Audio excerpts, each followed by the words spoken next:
Everyone, good morning. তো একটা সুন্দর সকাল আবার শুরু করলাম। তো এই দেখুন, এই গাছগুলো আমি লাগিয়েছি। এর আগে আপনাদের সাথে শেয়ার করেছি কিছুটা, একটু আর একটু এ ধরনের লাগিয়েছি বলে কেটে কেটে। তো সেটাই আপনার সাথে শেয়ার করলাম, আর তার সাথে সাথে দিনটাও শুরু করলাম। খুব সুন্দর লাগছে সকালবেলা উঠে এই গাছগুলো দেখতে, এত ভালো লাগে কি বলবো। তো চারিদিকে একটা নিস্তব্ধতা থেকেই যাচ্ছে কি আর বলবো। আপনারা ভালো থাকবেন, সুস্থ থাকবেন, এটাই কামনা করছি। আমিও ভালো আছি, আমার পরিবারও সবাই ভালোই আছে। তো এইভাবে চলুন, আজকে দিনটা শুরু করলাম। এখন সকাল 9টা বেজে গেছে। তো আমি দেরি করেই উঠেছি, 8টার সময় ঘুম থেকে উঠেছি, 8টা তখন 10। তো আমার মোটামুটি ব্রেকফাস্ট তৈরি করা হয়ে গেছে, চা খাওয়া হয়ে গেছে, লিকার টি যেটা খাই। আর এই তো আজকে লাঞ্চে কি বানাচ্ছি সেটা শেয়ার করছি না।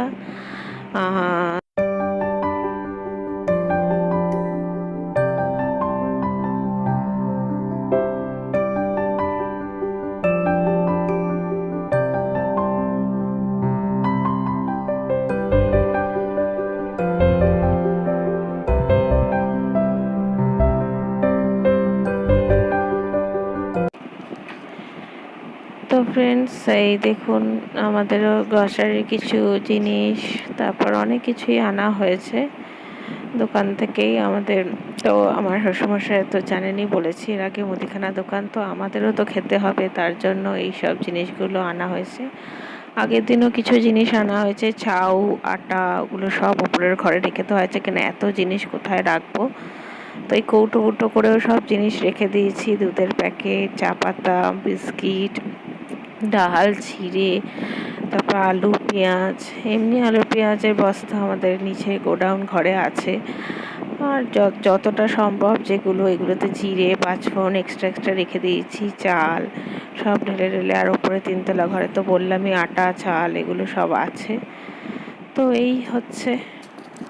তো চলে এলাম ফ্রেন্ডস, এখন 6:30টাও বাজেনি, মানে 6টা বাজতে যায়। তো দেখুন এখনও দিনের কিরকম আলো আছে, এখন বিকেলবেলা। তো গাছে জল দিচ্ছি গাছগুলোতে। আর এই তো এখনও 6টা বেজে গেছে, মানে আজকে খুবই সুন্দর রোদ উঠেছে আর এখনও দিনের আলো আছে। তো আমি গাছগুলোতে সমস্ত জল দিয়ে দিচ্ছি, তারপরে রান্নাঘরে যাব। দেখি আজকে স্ন্যাক্সে কি করব, বলছে তো পেঁয়াজের পকোড়া করতে, তো দেখা যাক।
ও, রসুন না, রসুনগুলো রেখে দাও, হোয়াইটগুলো রেখে দাও,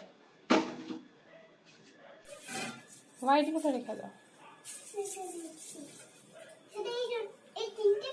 না, আরো নাও। ওই তো নিচে চুবড়িতে।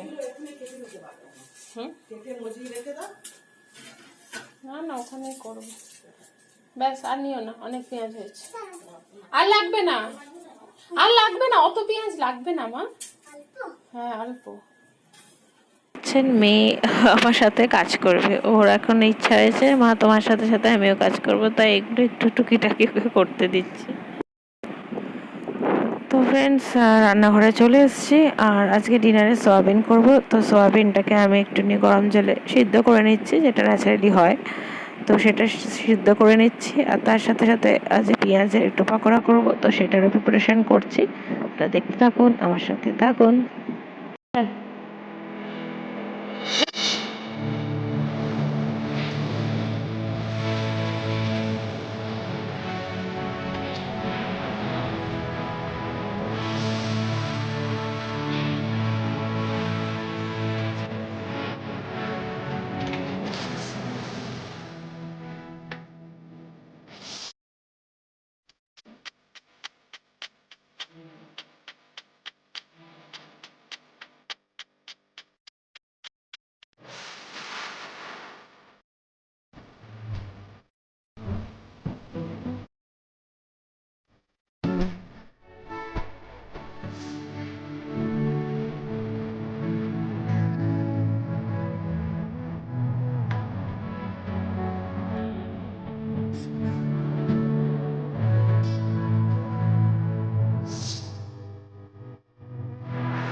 তো আমি ওই ব্লেন্ডারটা দিয়ে, মানে চপারটা দিয়ে আমি সব পেঁয়াজগুলো কেটেও নিয়েছি, আর সয়াবিন করার জন্য পেঁয়াজ আলাদা রেখে দিয়েছি। পেঁয়াজগুলো ধুয়েই তারপর ব্লেন্ডারের মধ্যে দিয়েছিলাম। তো যাই হোক, বাটির মধ্যে এবার বেসন নিয়ে নিচ্ছি একটু, আর তার মধ্যে একটু সামান্য হলুদ দেবো, আর একটু যে সবজি মশলা আছে সেই সবজি মশলা দেবো। আর কাঁচা লঙ্কা দিচ্ছি না, যেহেতু মেয়ে খাবে বলে, তো সামান্য একটু গুঁড়ো লঙ্কা দিচ্ছি, আর নুন, আর হচ্ছে খাবার সোডা দেবো। এই হচ্ছে।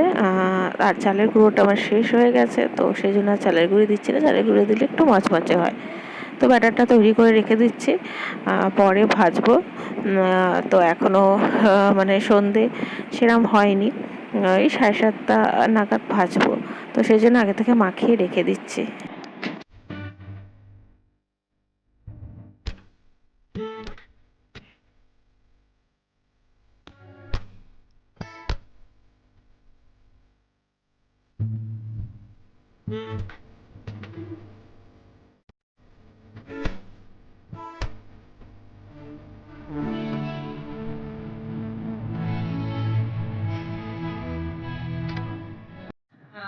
তো দেখলেন পেঁয়াজে পকোড়া করব বলে সব রেডিমেডি করে রেখেছি। বাড়িতে আছে সবাই, এই করো ওই করো, এই খাও, মানে কি আর করব, সেটাই হচ্ছে। তো ওই জন্য করে রেখেছি, আর মেয়েও দেখছেন আমার সাথে সাথে কাজ করবে, আর বাড়িতে বোর হয়ে যাচ্ছে, খালি বলছে, আজকে বলছে মা কবে স্কুল খুলবে, কবে স্কুল খুলবে। তো জানি না কি অবস্থা হচ্ছে, যা দিন দিন বাড়ছে, আবার রিমুভও হচ্ছে। এই তো আপনারা যারা এখনো পর্যন্ত বাইরে বেরোচ্ছেন তারা প্লিজ দয়া করে বাড়িতে থাকুন। যেটা হচ্ছে সেটা তো মহামারীর থেকেও বেশি বিশাল আকার ধারণ করছে আস্তে আস্তে। তো সেই জন্যই আপনারা যারা বেরোচ্ছেন, এত বারে বারে বলছে মুখ্যমন্ত্রী, প্রধানমন্ত্রী সবাই বলছেন, হাত জোর করে বলছে, বলি যারা এখনও বাড়ি থেকে বেরোচ্ছেন, দরকার না পড়লে প্লিজ দয়া করে বাড়ি থেকে বেরোবেন না।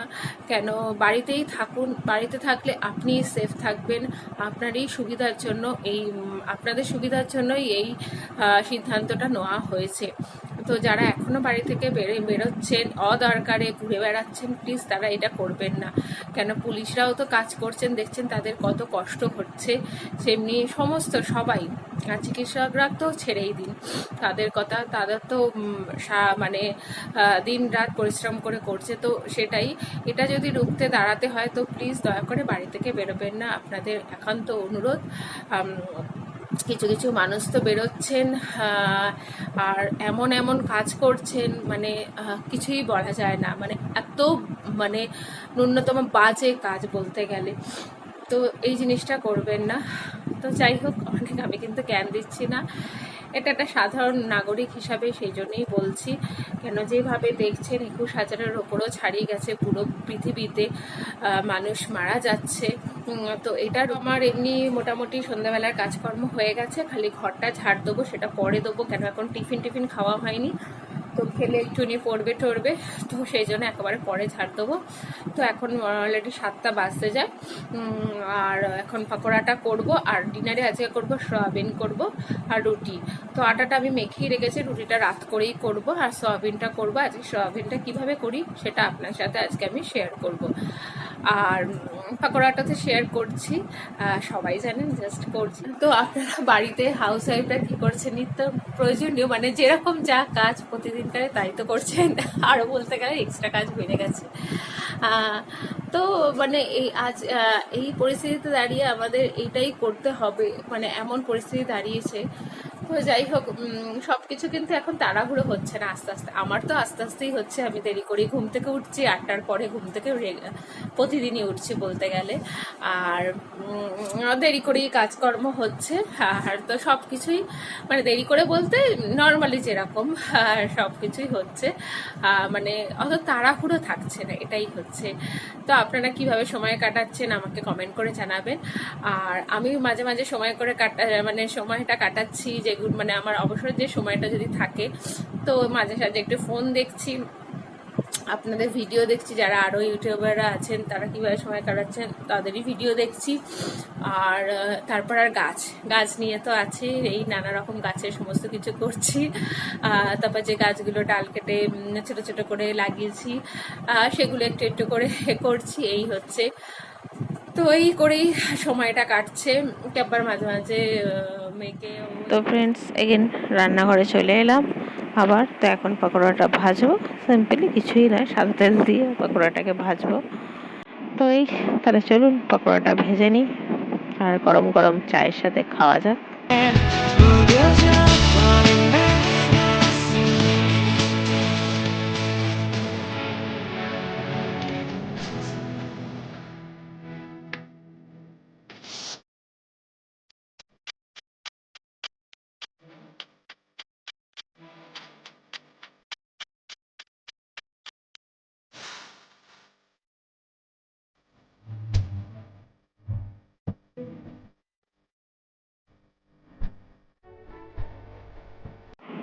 তো আজকে সয়াবিন করছি, তো সয়াবিন করার জন্য যে পেঁয়াজ কুচি রেখে দিয়েছি, আদা রসুনের পেস্ট, টমেটো আর দারচিনি, এলাচ, তেজপাতা, লবঙ্গ, গোটা গরম মশলা ফোড়ন দেওয়ার জন্য। আর সয়াবিনটাকে আমি একটু নুন আর মানে হলুদ আর লঙ্কা গুঁড়ো দিয়ে একটু মাখিয়ে রেখেছি। সরি, নুনটা দিইনি, নুনটা সিদ্ধর সময় দিয়েছিলাম। তো মাখিয়ে রেখে একটু তেলে ভেজে নিচ্ছি, খুব ভালো টেস্ট হয় তেলে ভেজে নিলে একটু সয়াবিনটা। আর এই দেখুন আমার নখে নেল পলিশ আর নখটা। তো একজন সাবস্ক্রাইবার বলেছেন যে আপনি আপনার তো নখটা এত সুন্দর রাখেন কী করে? তো কিছুই না, আমি কিছুই করি না, কোনো নখের যত্নই নিই না। জাস্ট একটু সবজি টবজিগুলো একটু বেশি খাই বলে, একটু ক্যালসিয়ামটা বেশি খেলে তো নখ কখনোই ভেঙে যায় না, সুন্দরই থাকে। অনেকের ক্ষেত্রে কি নখটা ভেঙে যায় বলে প্রবলেম হয়, আমার নখটা ভাঙে না, আমি সব কাজকর্মই করি। তো যাই হোক, বাদ দিন এইসব কথা। তো কড়াই তেল মানে সয়াবিনটাকে তুলে নিয়েছি ভেজে, এবার গোটা গরম মশলা আর জিরে ফোড়ন দিচ্ছি। তো তারপরে একটু পেঁয়াজটা দিয়ে দেবো। পেঁয়াজটা লাল লাল হয়ে ভাজা হয়ে এলে তার মধ্যে একটু চিনি দেবো। আর সয়াবিনে যেহেতু মেন আলুটা আপনাদের আর দেখাইনি, এবার দেখাবো রান্না করার সময়। তো আলুটা দিয়ে পেঁয়াজ দিয়ে একসাথে ভালো করে ভেজে নেবো। তো ভাজা ভাজা হয়ে হলে তারপর টমেটো দেবো, দিয়ে তারপর আদা রসুনের পেস্টটা দেবো, দিয়ে তারপর এক এক করে সমস্ত মশলা বলতে গেলে হলুদ, লঙ্কা গুঁড়ো, জিরে, ধনে এইসব গুঁড়ো দেবো। দেওয়ার পর একটু নুন দেবো, নুনটা দিয়ে তারপরে মানে আমি একটু চিকেন মশলা দেবো। তো সয়াবিনটা একটু চিকেনের মতো স্বাদ আনার জন্য, কেন সয়াবিন নিরামিষ কোনো সময়ই ভালো লাগে না, আমাদের বাড়িতে কেউ খেতে চায় না নিরামিষ। তো একটু ভালো স্বাদ আনার জন্য তাই চিকেন মশলা দেবো, দিলে তারপর ভালো করে কষিয়ে জল দিয়ে দিলে তৈরি হয়ে যাবে সয়াবিন।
তো এর সাথে সাথে আমি আজকে এখানে ব্লগটাকে এন্ড করছি।